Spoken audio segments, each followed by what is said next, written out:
Hora de falar sobre o São Paulo, o tricolor que faz intertemporada pode ficar sem um dos seus principais jogadores para a partida contra o Flamengo no próximo sábado no Rio de Janeiro.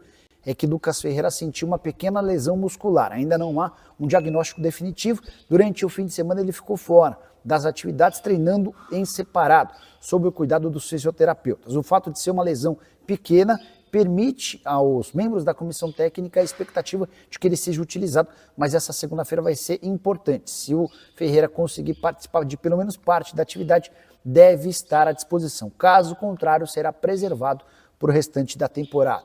Ferreira, que recentemente renovou seu contrato com o São Paulo, 22 jogos, 1 gol e 1 assistência. Só para completar, durante o fim de semana expliquei para vocês sobre o imbróglio entre São Paulo e Luiz Ubeldia, o técnico que deixou o tricolor. Parece não ter saído de forma tão amigável quanto o São Paulo fez parecer, tanto que ainda não houve a rescisão do contrato, até por isso o Crespo não pôde ser inscrito no boletim informativo diário. Mas o São Paulo assegura que ainda que uma solução não tenha sido alcançada no encontro na negociação com o Zubeldia até sábado, o Crespo estará no banco de reservas a uma série de brechas na legislação esportiva brasileira que permitiriam essa situação. Beleza? Hora de falar sobre indicações de Hernan Crespo ao São Paulo. Técnico argentino recém-contratado já passou uma lista de jogadores com quem gostaria de atuar para as 3 funções que o São Paulo busca. São 2 atacantes de lado de campo, 1 para cada lado, além de um meio-campista. As indicações do Crespo não tiveram nomes revelados, mas dá para dizer que há jogadores da Argentina, que ele conhece há bastante tempo, e também do Oriente Médio, onde o Crespo esteve recentemente. Ele chegou a ser campeão do Al Ain, campeão da Champions Asiática, batendo ao Nasser e ao Hilal, 2 dos clubes mais ricos do mundo.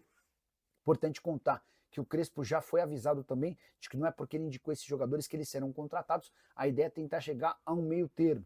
O São Paulo também sugeriu nomes que tiveram a aprovação do Crespo. As negociações estão acontecendo, nada muito perto de fechar. Estou tentando descobrir nomes e assim que descobrir conto para vocês. Só para completar mais 2 novidades importantes sobre o São Paulo, o tricolor não busca zagueiro, pelo menos até agora, mesmo com a saída do Juan Tressoldi. A ideia é que o Ferrarese, que atuava como lateral direito, passe a atuar como zagueiro. Dessa maneira, o São Paulo entende que talvez não exista a necessidade da contratação de um defensor. Sobre a lateral direita, o São Paulo perdeu o Igor Vinícius, negociado com o Santos, e não tem Mike, contundido. Até por isso, muita gente imaginou que o Ângelo, lateral direito, 16 anos de idade, e que já está vendido para o Strasbourg da França, que esse jogador seria promovido ao time principal. Até porque, no contrato de venda com o Strasbourg, há um bônus de 2 milhões de euros quando ele completar 2 minutos em campo pelo São Paulo. Mas o tricolor não tem planos de subir o Ângelo por agora. A tendência é que o Igor Felisberto, que também veio da base, seja o reserva imediato do Cédric Soares. Para completar o vídeo, destacar a provocação de corintianos e são paulinos contra o Palmeiras. E essa provocação não veio apenas de torcedores. Nas suas redes sociais, nos perfis oficiais, São Paulo e Corinthians zombaram do rival. O Corinthians, pouco depois da eliminação do Palmeiras, postou a imagem de um porco vestido com terno verde e com uma placa "deportado". Na legenda, "Mundial é para poucos", seguida de uma taça nas cores de uma taça do mundo e das cores preto e branco. O São Paulo, na manhã desse sábado, postou "Bom dia só para quem é tricampeão mundial". A imagem do mascote do São Paulo no Morumbi ensolarado. Na legenda, emojis com 2 palmeiras, citando o Verdão, e aquele proibido e mundial, como se o Palmeiras, fazendo referência ao fato de o Palmeiras não ter mundial. Hora de falar sobre o São Paulo. Eu queria destacar a boa participação de Dineno no primeiro jogo treino sob o comando de Hernan Crespo. São Paulo venceu o sub-20 do próprio tricolor do CT da Barra Funda nessa sexta-feira por 6-0. E Dineno, recentemente contratado, depois de rescindir seu contrato com o Cruzeiro, marcou 3 dos 6 gols. 2 dos gols do Dineno aconteceram dentro da pequena área, um deles de letra e outro de rebote após uma cabeçada. O placar foi completado pelos 2 volantes do São Paulo. O Alisson marcou 2 vezes e o Marcos Antônio, que teve seu contrato de empréstimo prorrogado por mais um ano junto ao Lazio, fechou o placar 6-0 para o São Paulo. O tricolor não confirmou as escalações do time, mas, a julgar pelas imagens que foram divulgadas, dá para imaginar um São Paulo com Rafael, Sabino, Ferrarese e Alan Franco, 3 zagueiros, Cédric de um lado, Enzo Dias do outro nas alas, Meio campo ainda teve Alisson, Marcos Antônio e Oscar, na frente Luciano e André Silva. Foram feitas várias alterações, mexidas na formação, atletas da base também foram usados ao longo desse jogo-treino. E você está esperançoso com o Dineno? Acha que o São Paulo precisa quais reforços? Use o espaço para comentário e registra a sua opinião, beleza? Preciso te explicar agora se existe alguma chance de Rigoni virar reforço do São Paulo. Essa pergunta me foi feita por pelo menos 7 São Paulinos na live desse domingo. Confesso que não via nenhuma possibilidade dessa história ir adiante, mas diante da insistência dos São Paulinos, mandei mensagem para um dirigente importante do departamento de futebol. A pergunta foi, pode acontecer de o Rigoni voltar ao São Paulo? Você lembra dele, né? Atacante argentino, hoje com 32 anos de idade, que fazia parte do São Paulo em 2021 e em 2022.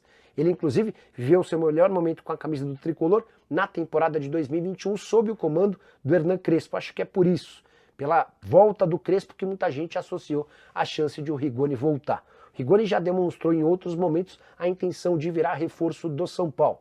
Nesse momento ele joga no León do México, temporada de 15 jogos, 1 gol e 1 assistência. Foram 7 jogos como titular e 8 como reserva. A resposta desse dirigente são paulino com quem conversei, não estamos negociando com o Rigoni, ou seja, pessoal, dá para riscar o nome do Rigoni do mapa. São Paulo busca 2 pontas, além de um meio-campista, mas não será o argentino. Só para completar o noticiário de São Paulo, uma curiosidade, o Tricolor inicia essa semana a última do contrato de Lisieiro, jogador formado na base do São Paulo e fora dos planos da diretoria. Agora de falar sobre Luiz Zubeldia. Por que o técnico do São Paulo, ou no caso o ex-técnico, segue vinculado ao Tricolor? O anúncio da saída do Zubeldia aconteceu em 16 de junho. Lá se vão 20 dias e até aqui não houve a rescisão oficial do contrato, o que impede o São Paulo de registrar no BID, o Boletim Informativo Diário, o seu novo treinador, o Hernan Crespo. O grande problema vem agora. O São Paulo volta a jogar pelo Campeonato Brasileiro no próximo sábado contra o Flamengo. E se não houver o registro do Crespo, ele não poderá estar no banco de reservas, apesar de estar comandando todos os últimos treinos. A grande treta vem agora, apesar de o São Paulo ter anunciado que a saída do Zubeldia foi em comum acordo, atendendo a um pedido do técnico argentino, São Paulo e Zubeldia não conseguiram chegar a um acerto em relação a finanças. E se o Zubeldia de fato havia pedido demissão, como o São Paulo afirmou, por que da dificuldade em relação à quitação das dívidas? O São Paulo tinha pequenas pendências com o Zubeldia. O contrato dele se encerrava em dezembro desse ano. Estou tentando contato com o Zubeldia para entender o motivo de tanta dificuldade. Importante contar que Zubeldia não aceitou as primeiras propostas do São Paulo e o tempo agora joga a favor do treinador argentino. A presta está toda com o São Paulo, que vai precisar chegar a um acordo com ele ao longo da semana para poder ter o Crespo no banco de reservas. Só para arrematar em relação ao Tricolor, São Paulo que segue em busca de reforços, a busca está por atacante de lado de campo e também por um meio-campista, embora o Crespo goste da ideia de trazer mais um zagueiro e um lateral direito. Essas posições, as duas últimas que eu citei, zagueiro e lateral, ainda não há confirmação de que o São Paulo de fato contratará. Bora falar agora sobre o São Paulo, para te trazer novidades sobre Lucas Ferreira. O Matheus Alves foi vendido com o CSKA e embarcou na noite dessa quinta-feira rumo à Rússia, negócio de 6 milhões de euros. E a grande pergunta que fica para o torcedor do São Paulo agora é, e o Lucas Ferreira? Corre o risco de também ser negociado? Posso assegurar que nesse momento existem sondagens, mas zero proposta oficial. Existe a expectativa por parte do staff do jogador que ao fim da Copa do Mundo de Clubes o mercado na Europa comece a se aquecer e possam pintar ofertas para o atacante. Lucas Ferreira, que chegou a ser alvo de um clube da Alemanha e o Krasnodar da Rússia, enquanto discutia a renovação do seu contrato com o São Paulo. O contrato foi prorrogado, o aumento salarial garantiu também novas multas rescisórias e a partir daí São Paulo se sente bem mais confortável para manter o atleta. A ideia do presidente Júlio Casares não é negociar o Lucas Ferreira nessa janela. Ele entende que se continuar no clube, o Lucas pode se valorizar e ser vendido daqui a 1 ano ou 6 meses por cifras bem superiores. Mas, diante da dificuldade financeira do São Paulo, se a proposta for boa, pode haver negócio. Só para lembrar também que o São Paulo já fez 4 negociações nessa janela de transferências ou perdeu 4 atletas, né? O Matheus Alves negociado com o CSKA, o Igor Vinícius liberado para jogar no Santos, o Lisieiro que não teve seu contrato renovado e o Juan Tressoldi que foi devolvido para o Sassuolo. Hora de falar se o São Paulo pode perder a parceria com o Evangelos Marinax para as categorias de base numa negociação do magnata grego com o Botafogo. Esse boato surgiu em meio à negociação agora fechada do Jair, atleta que pertencia ao Botafogo e vendido para o Nottingham Forest por valor inferior àquilo que o Botafogo havia investido quando comprou do Santos. Só para explicar essa história direito. Em janeiro, o Santos vendeu o Jair para o Botafogo por 12 milhões de euros mais o Tiquinho Soares. E agora, alguns meses depois, mesmo com o Jair valorizado, graças a uma grande Copa do Mundo de Clubes, o Jair foi vendido para o Nottingham Forest pelos mesmos 12 milhões de euros. Ninguém entendeu absolutamente nada. E o Botafogo deixou vazar a notícia de que John Textor, dono da SAF botafoguense, e Evangelos Marinax discutem algumas parcerias, entre elas para as categorias de base, com o magnata grego colocando bastante dinheiro na base botafoguense. Vários torcedores do São Paulo me procuraram preocupados. Pô, Nicola, mas você não tem dito a respeito das negociações avançadas entre São Paulo e Marinax? Pois bem, conversei na tarde desse domingo com um dirigente são paulino sobre o tema e a resposta que eu vi, abre aspas, o novo acordo que propusemos ao Marinax é maravilhoso para ele. Ele só não aceitará se for louco, fecha aspas. Eu já havia contado para vocês na semana passada sobre a necessidade que São Paulo e Marinax tiveram de refazer o modelo do negócio. Tudo porque o acordo antigo poderia infringir o Estatuto do São Paulo, causando uma série de problemas dentro do próprio clube. Até por isso o São Paulo fez modificações e já levou esse novo projeto para o Marinax com a convicção de que o magnata grego vai assinar a qualquer momento e a partir daí colocar as burocracias para andar e anunciar esse acordo no segundo semestre. Só para completar em relação ao São Paulo e Marinax, essa parceria na base prevê que o magnata grego tenha 35% das ações de Cotia em troca de um investimento de 100 milhões de dólares nos próximos 5 anos. Fala pessoal, estamos aí com atualizações importantes do São Paulo. Se inscreva e ative o sininho para receber mais atualizações do Tricolor. Deixe seu like que é muito importante para o crescimento do canal.